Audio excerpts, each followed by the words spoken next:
So, Arrow, we have a lovely little collection of Arrow movies, and we decided over the weekend to pick one of them, and we were like, you know what? Let's watch Maniac Cop. Yeah. Let's watch fucking Maniac Cop. We haven't watched Maniac Cop. What's wrong with us? Robert Zadar? Bruce Campbell. We didn't, and then Tom Atkins, bonus. Yes. We didn't know he was... Thrill me. Larry Cohen wrote the movie, which Larry Cohen, if you don't remember, The Stuff and... Visitor... Almost said Visitor. I knew exactly where you were going with that. Not quite. Cue the Winged Serpent. Not Visitor Q. Not Visitor Q. No. Cue the Winged Serpent. Yes. Which two movies that we enjoy very much. Directed by William Lustig. Yeah. Came out in 1988. And pleasant surprise. Yes. Pleasant little... Great. It was a really great slasher. And, well, I guess we can get into spoilers. Yeah. Minor spoilers. Fucking spoilers. It's old enough. Yeah, it's old enough. Definitely very entertaining slasher. If you guys are big slasher fans, if you want to have a slasher Saturday, like we did over this weekend, we highly recommend Maniac Cop. But we're introduced to, well, basically Robert Zadar's Matt Cordell, right? Who basically, gets framed, gets sent to prison, gets fucked up in prison by the inmates, gets all scarred up. I think it's a little bit more complicated after that, and there's a lot of stuff that's story not explained. Just don't think about it. He's a fucking zombie badass cop now. He's a zombie, but not. But yes, he is. It's never explained. Yeah, never explained. Yeah. But yeah, but he's out there, killing innocent people. Yeah, he ends up framing Bruce Campbell's character, who's kind of a bad person because he's cheating on his wife with this blonde cop who's initially set up to be, she's a crack shot, she outshoots me in the range every time, but she ends up being utter garbage as a police officer. She spends half of the fucking movie screaming like a fucking girl. Okay, it's like, if you're gonna write this badass cop, could you at least a crack shot? Make her a badass cop? Could you do that for me, fucking Larry? Larry!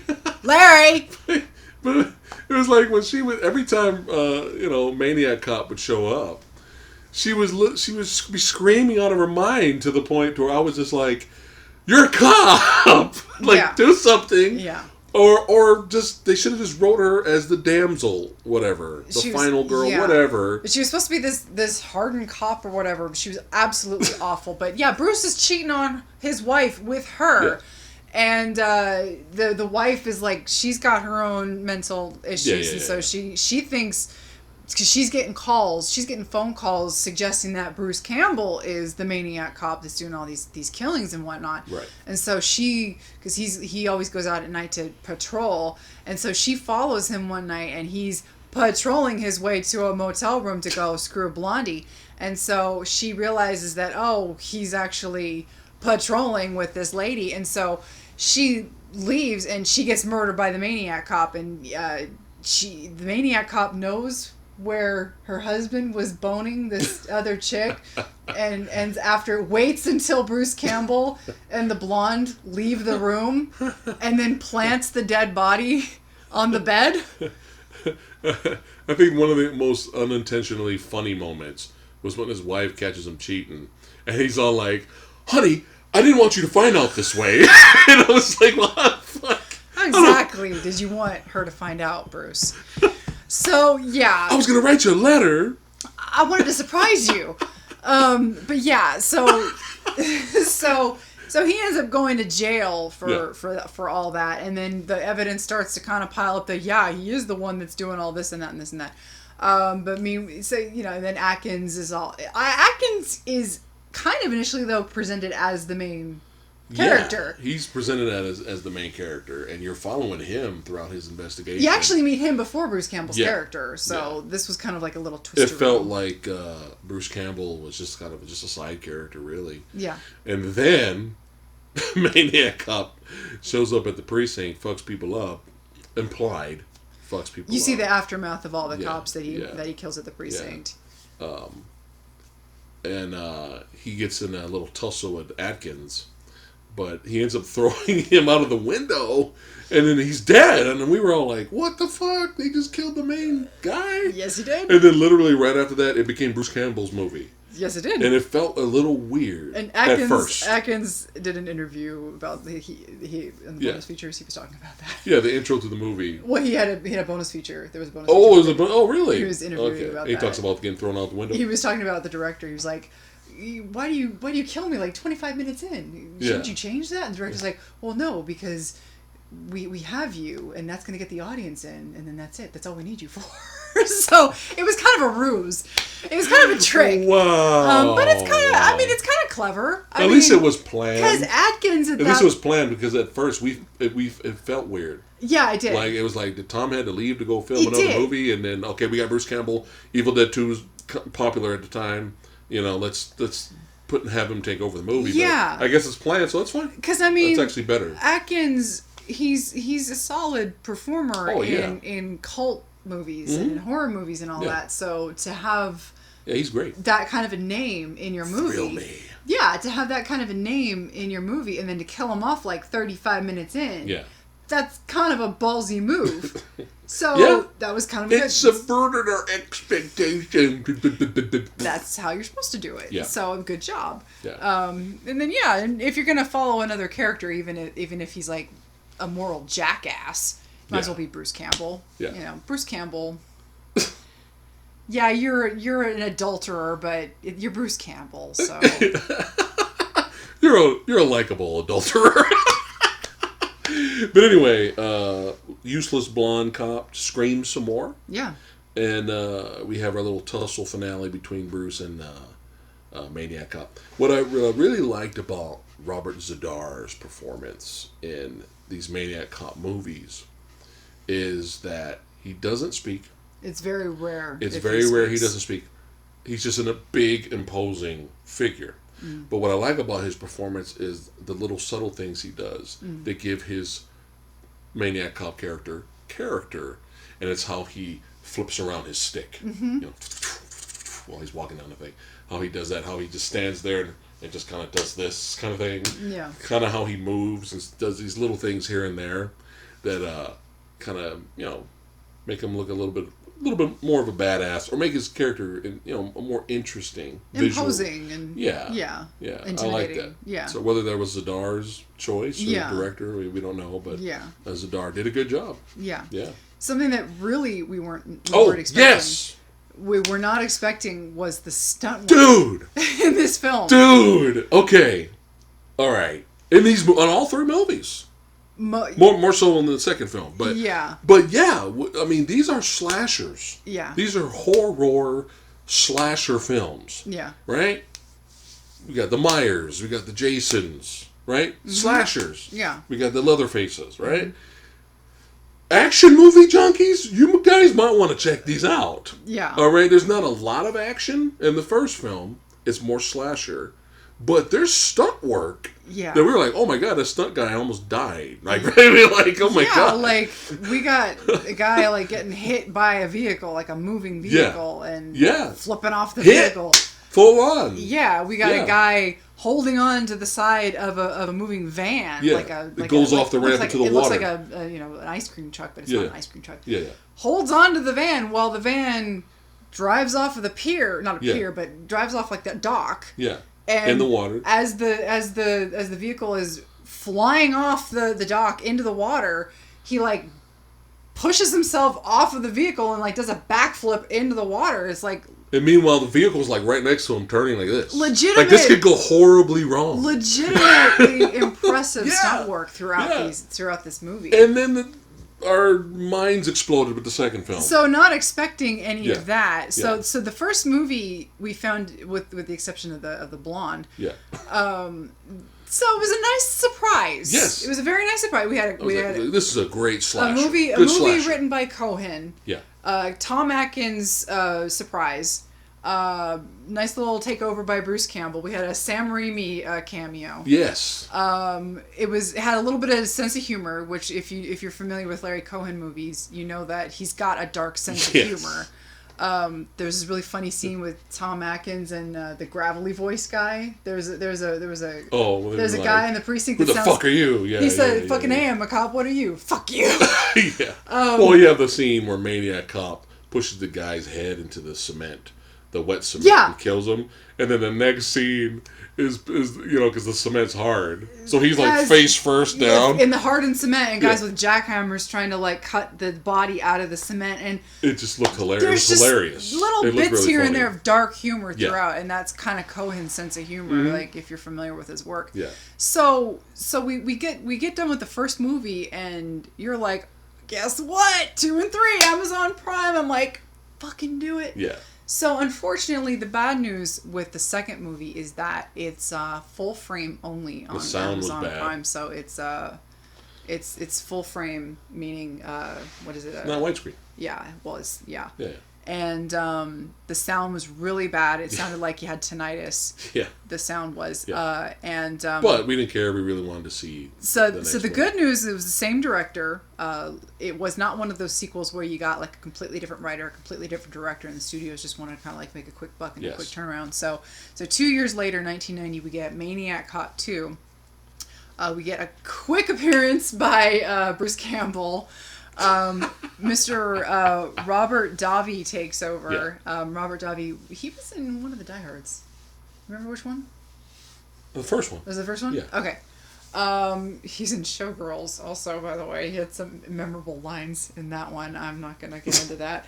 But I like me some Robert Davi. He's one of those solid, kind of like, I don't want to say B-movie actors because that's mean, but hey, if you're good at what you do, you own that shit. And Mr. Davi... I salute you, sir. And so Bruce Campbell, we got like a little bitty cameo in there, and the dead. He sits down to read a newspaper, and all of a sudden just impaled. Like 10 minutes in. Yeah, it was hilarious. 10 minutes in. Yeah. But hey, he came back. Yeah. So it was basically like the lady from Friday the 13th Part 2.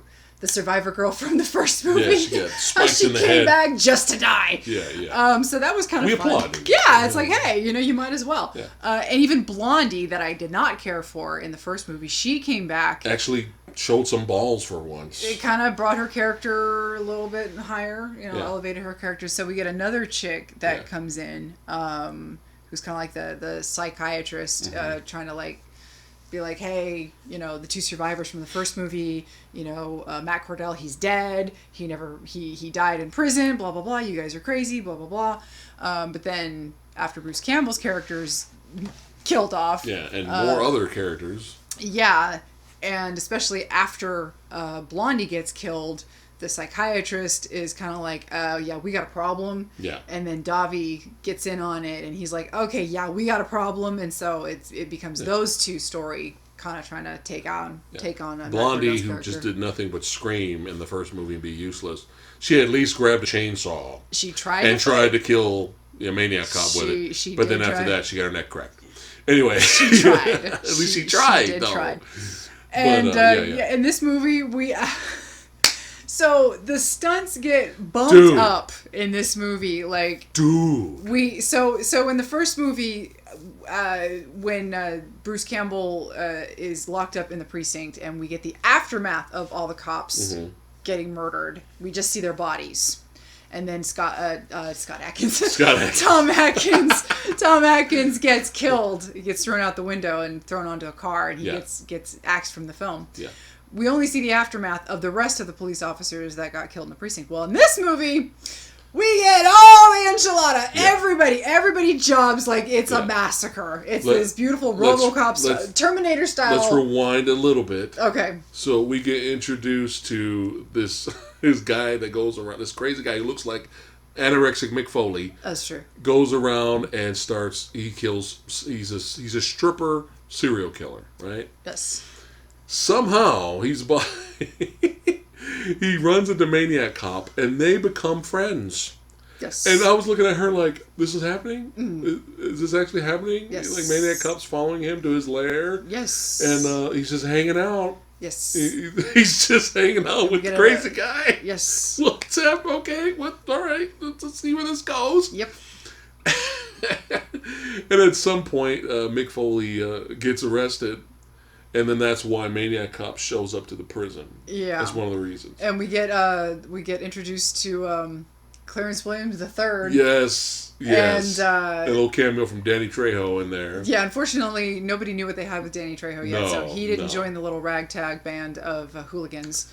But Clarence Williams III does, and by God, he milks every single line he is given in this film because it's Clarence fucking Williams the fucking third, and by God, from start to finish, he's gonna milk it, and he's gonna be brilliant, and you're gonna listen, you're gonna pay attention, son. You're gonna pay fucking attention. If anyone was born to play crazy perfectly, oh God, it was Clarence Williams. You know it. Third. You fucking know it. And we're fans of his work from I'm Gonna Get You Sucker to our favorite, Tales from the Hood. Right. And he had a decent role in Hoodlum as well. But, right. He came from the TV show The Mod Squad, I believe. Yeah, right? the OG. Yeah, the OG Mod Squad. Yeah. But we're all just from those three. We're already fans. Right. We're fans of Clarence Williams III. Right. The fucking third. Right. So he's there. So in the jail. So Maniac Cop goes in, breaks them out, and they have this madcap plan. Yes. To change clothes with the guards, but also to make them look like prisoners going back to Sing Sing. Right. Because Maniac Cop's gonna go out to Sing Sing and bust out all the prisoners. At first, that's what the plan is. Yeah.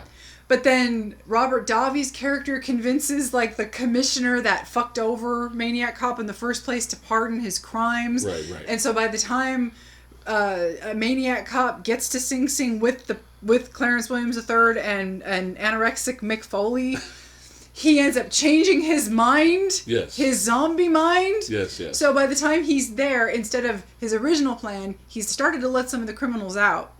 But he hears the pardon. Yeah. He hears that you've been absolved, you were wronged, I'm sorry, blah, blah, blah. Right. He gets that flashback of all the criminals that fucked him up in prison and slashed his face and murdered him and all that.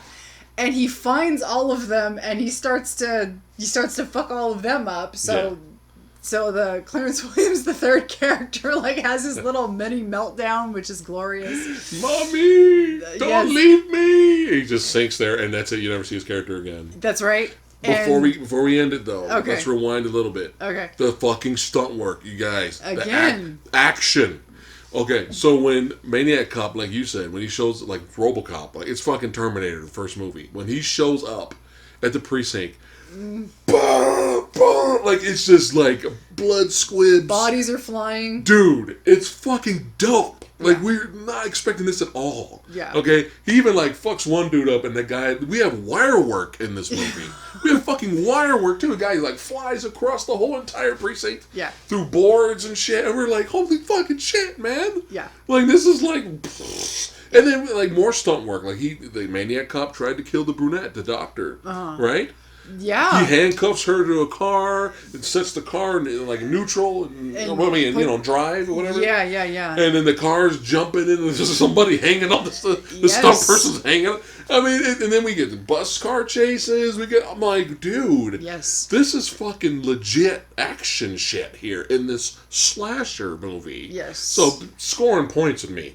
Right. Scoring points. Okay, right. So now we're back to the precinct now. So, the prison. Right, so the prison. So at some point, he gets set on fire. Yeah. Again, stunt work. And this guy seems like he's on fire for fucking forever. He is. Now, obviously, this they had to do multiple takes of this because of how long the scene ran for, but still, it's still impressively shot, and you know how much time and effort had to go into this scene, and that's basically how it goes down. Is he gets set on fire, and he ends up taking out the last guy, I think. The that killed him in prison. Yeah. Sliced up his face. Yeah, he catches him on fire. Right. So it's become a slasher revenge, more of a revenge movie. We're all over the place in this one. Yeah. And, and then Mick Foley, so he's on fire, killing the guys that fucked him over in prison, getting revenge. Yeah, and then Mick Foley's like, fuck you, you're supposed to be with me and tell me what to do. We're supposed to, revolution and free all the inmates and be crazy together and shit. I'm gonna stab you, blap. He stabs him. And then Maniac Cop turns around, fucks him up. Catches him on fire. Right, he's on fire. And then I was like, okay, that's it. He's like burning him to death. Yeah. No! Because it's Maniac fucking 2, son. We're fucking, everything's cranked up to 11. Yeah. He, after that, runs and fucking spears him through the wall on fire. The brick concrete wall. And we were like, holy shit! Yeah. And then they're falling down, both bodies falling down in flames. And we were like, yeah. Dude, this is insane. Yeah. I'm loving it. Yeah. Yeah. Oh my god. Yeah. So after that glorious insanity, that again, pleasant surprise, even though the picture was shit. Yeah. The sound was shit. Yeah. And the movie looked a little bit cheaper. Oh, we'll be buying the Blu-ray for for this movie. So even though obviously it looked even though the budget was I think a little bit higher than this one, but the dark humor was still there. Yes. It was a lot of fun. Another great pleasant surprise. We're like, we gotta watch us some Maniac Cop 3 Badge of Silence. 1993 this movie was released. And I immediately knew we were in trouble because it starts with a text crawl. And none of the other movies started with a text crawl. And there was a reason for that. The sequel, damn it, Maniac Cop 2 started immediately where Maniac Cop 1 left off, where it showed the end of Maniac Cop. So you see Bruce Campbell fighting with Cordell, and they're driving in the van, and they drive off the dock, and you see the stunt all over again, and that's the end of the movie, and blah blah blah. And boom, Maniac Cop 2 starts. Well, this one starts with the text crawl, and then it and then it starts off with the movie again. Oh. Rewind. Rewind. Okay. So not only do we have slasher movie goodness, we have dark humor. We get some badass kills here. We got Clarence Williams, the fucking third little scene here. We get awesome over the top badass stunt work and action sequences and gore. Check. Okay. All right. So. How do you top all that or put the cherry on top? You have a Maniac Cop rap song. Oh my god, I forgot. And you can buy it on Amazon MP3. You can download that shit. Yeah. So before that, we have a funeral scene for Zidar's, for Maniac Cop. Right. And we have the Robert Davi picks out his badge, the badge, and drops it on the coffin. Right. And then the camera pans and they walk away, and then the camera goes back and it goes down into the grave, and it goes on top of the coffin, and you see the badge, and Maniac Cop's fist pops up, grabs his badge, and I was like, yay! Yeah. Right after that, credits. We were so happy. Yeah. And then rap music starts playing. Yeah, and they're rapping about Maniac Cop. And it's about it's the movie. It's the Maniac Cop. They're rapping about Maniac Cop. Talking about the movie. And you have a Maniac Cop kind of TURTLE power style. Yes. Okay, like no joke. Yeah. He's a Maniac Cop. Yeah. It was. I was just like, we were like 1990 should. Yes. You better stay away from this man in blue. And don't call a cop, cause he'll snuff them too. They killed him once, but he came back. He's the maniac.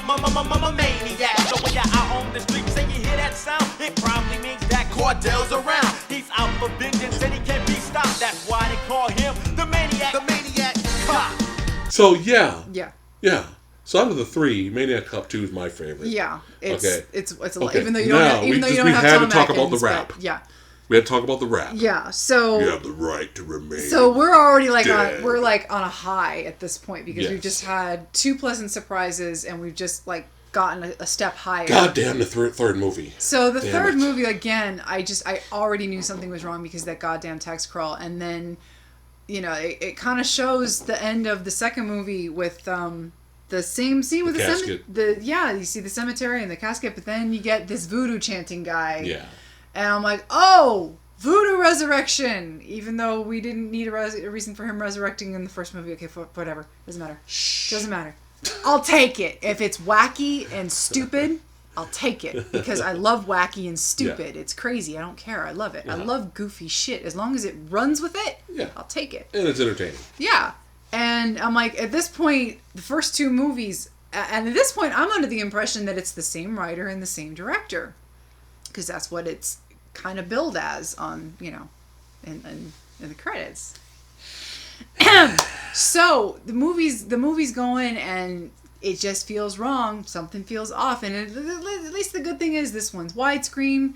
The sound isn't as bad as the second movie, and it's already feeling off. Robert Davi's back, which I'm like, yay, Robert Davi, but the brunette from the second movie is gone.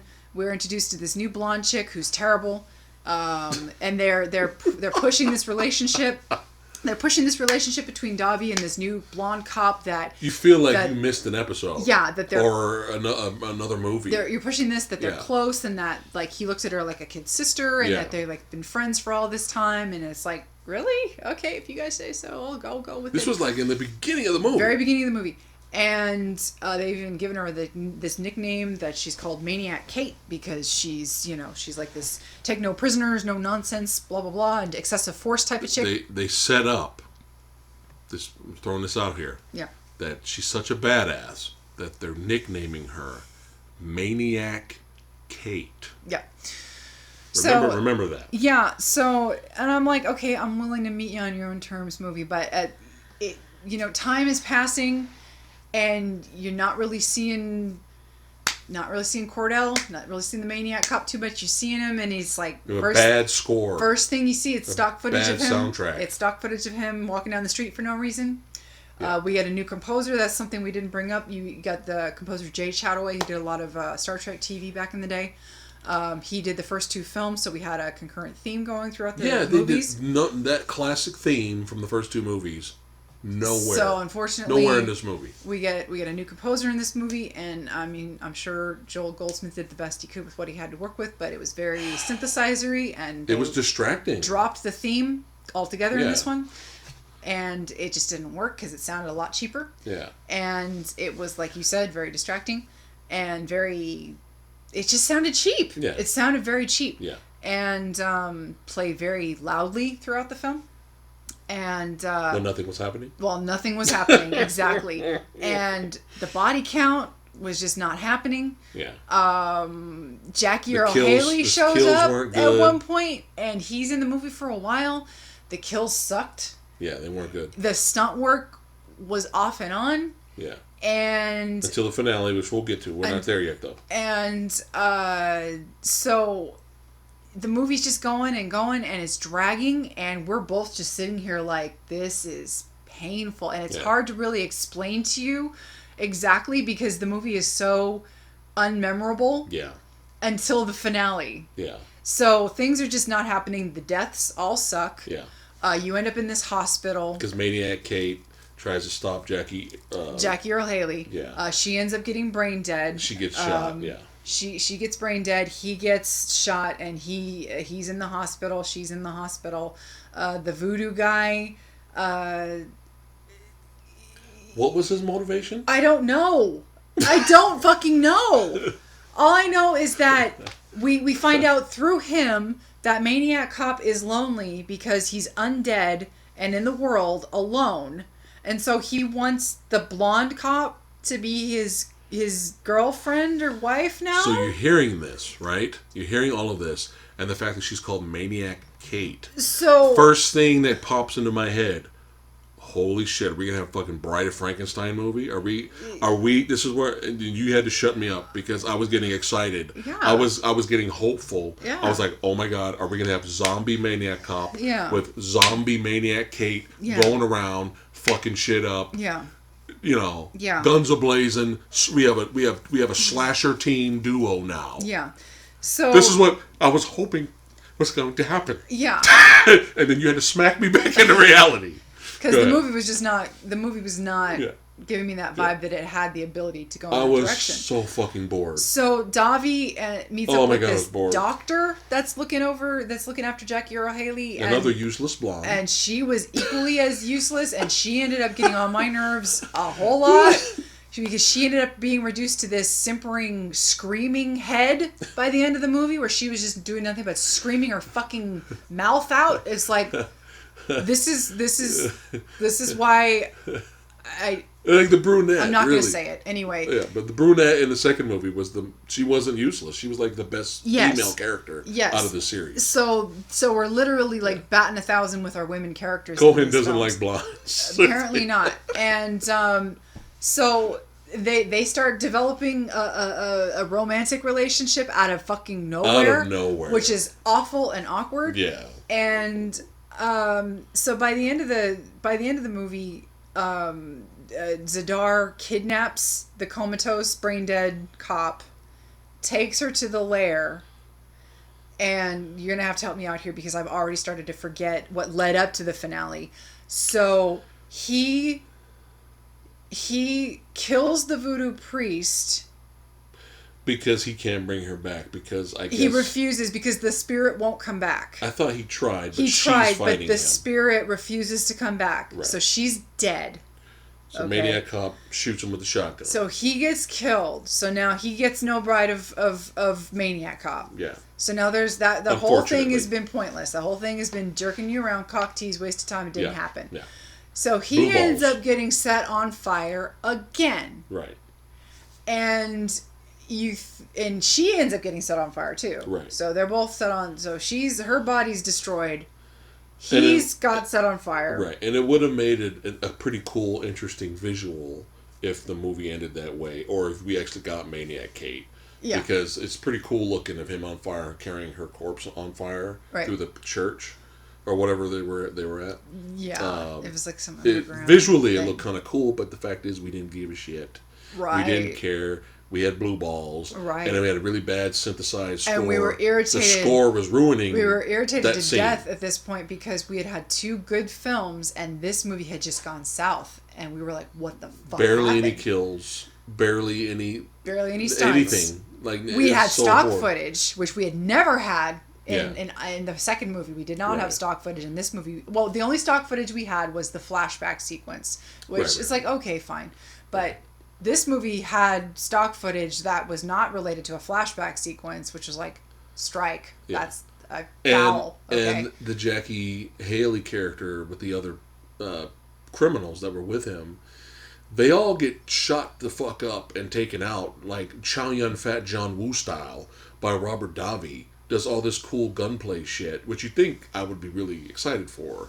But it was so weird because we didn't see Robert Davi do any of that in the second movie at all. Yeah. Doing double gun, hanging off the wall, like where the fuck did this come from? Yeah. And he kills those characters, so it was like, okay, well those characters were pointless. Yeah. So they escape. From the burning inferno. Right. We assume Zadar is finally gone. Right. Burned to a crisp. Yeah. I was already checked out, man. I was like, this is some bullshit. Davi is she passes out because she's useless. So she's unconscious. The blonde doctor, she's unconscious because fuck her. Because she's blonde. Who cares? So he escapes with her, gets her into a paramedic, gets her stabilized or whatever. They start driving away. And it looks like the Ecto one. It's that kind of a paramedic. It's not like a traditional van style of paramedic. Yeah. It looks like an old hearse, like converted into a paramedic. So and then they're driving away. And then suddenly Larry Cohen comes back to write the end of the film. And Lustig comes back to direct the finale. Yeah. Something amazing happens, and I was so happy that it happened, and I was cheering, and then I felt pain at the same time because it was too late. Yeah. It was too late. It was entertaining, but if we had shit throughout the movie to keep us awake or to entertain us, and then we had that third finale, I would probably buy the Blu-ray, but I refuse. Yeah. Unless I find it for like $1. But like it literally, it was a great finale. Driving. I'm not gonna lie. This finale, if the movie had been on par with this finale, this would have been one of the greatest trilogies of all time. And I'm not fucking around with you when I say this. Like the greatest B-movie trilogy of all time. Or slasher trilogy. Yeah.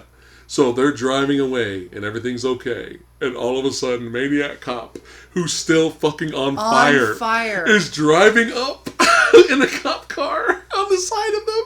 And their driver's side door is gone. So he's reaching and grabbing them. Robert Davi's like, he's like, holy shit, he's like unloading his whole clip in front of him. And we have this amazing stunt action chase sequence. Yeah. With an on fire.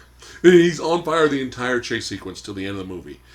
And it's brilliant. We even have scenes where Maniac Cop, because he doesn't have the door, right? He doesn't have the driver's side door. He's just driving like this, and he's trying to get to them because they're getting away, weaving in and out in traffic, yeah. right? So Maniac Cop literally takes his arm out and he's moving cars, driving cars driving cars that are in traffic, and he's like doing the pit maneuver with his arm. He's sticking his arm out, going like this, and the car's rolling. All right, and I'm like, so oh my god, legitimate.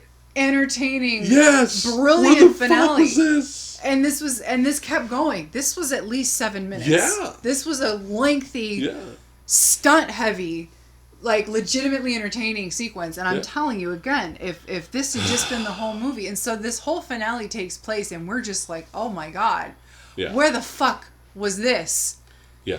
And keep in mind, the other two films, tonally and quality wise, all were consistent. And this movie, this scene was like the other two movies. Yeah. But this movie lost all of this quality and all of this entertainment, and this came out of nowhere, and it's like, oh hey, suddenly it's the Maniac Cop movies again. so the movie, it comes to an end. The movie, car blows up, he's dead. The movie finally ends, blah blah blah, and then you have this stupid little sequel tease where he's still alive at the end. It's like, fuck you, we don't care anymore. Yeah, he's like reaching over for Maniac Kate's corpse. We don't care. Like, and the movie ends, and so I'm like, what the fuck? No rap. Movie? Well, it's 93. Rap still. What are you talking about? No 90s rap. No gangster rap version. No theme song. So I immediately go online and I start looking into this shit. Because you knew something was wrong. I knew something was wrong with the fucking opening text crawl. And I'm like, what the fuck? I thought the same director came back, and I thought Larry Cohen came back and wrote the movie. Reusing other old scenes. What? Reusing scenes from the previous film. Well, it's like, because you spotted that walk up the steps when he killed those two cops. Yeah. You recognize that from the second movie. Yeah. And then the walking down the street, that looked familiar. I'm like, what the fuck? So come to find out. Here we go. And I don't know all the details because this is the only thing I can find. It makes sense though. Some kind of shit show went down during the making of this movie, and director William Lustig walked off the project after only filming like 50 some odd minutes of the movie. Now, I don't know what happened. I don't know if they only had 53 or 57 minutes of a script, but that's not even an hour. Yeah. So they didn't even have an hour's worth movie in the can. So didn't even have an hour's worth. He refused to do additional scenes. Yeah. And so one of the producers, Joel Soyson, I don't know if I'm pronouncing his name correctly, he stepped in and finished the movie. Now, I don't know if he also wrote those additional scenes, but you can definitely see at least that finale. That is Cohen and Lustig. Yeah. That finale is all them. You can't deny it because that tonally and visually and quality-wise is exactly what the first two films were. So I don't know what happened to the rest of the film. Yeah. I don't know why we only had 53 minutes from Lustig. I don't know why there was such a huff. I don't know what happened. How do you only end up with 53 minutes? Yeah, that doesn't make any sense. I don't know. You have to know how much you've got, but yeah. I don't know. I'm not a movie maker, but right. And so but that makes a sense. It makes sense now. Explains everything. Why at things least feel messy, rushed. Because why it's so disjointed from the other two movies is because he only had so much, and then somebody else came in and wrote all this other crap. It's very unfortunate, man. It was really kind of a downer. Because I'm not even kidding. It was a downer. If this third movie could have had what the other two movies had, we would have all three movies on Blu-ray right now telling you, go out and buy this trilogy. It's one of the greatest you're going to see By the end of the second movie, after the Maniac Cop wrap, I was just thinking, oh, please let them make a Maniac Cop Funko Pop. I want a little Maniac Cop Pop. I would still... Or a NECA figure. But you something. know what? I was enjoying it. And I know so the third one is very unfortunate, but for me personally, this third movie does not ruin the first two for me. Like I will still I still want to buy the second one. I can ignore the third one, even though the finale is phenomenal.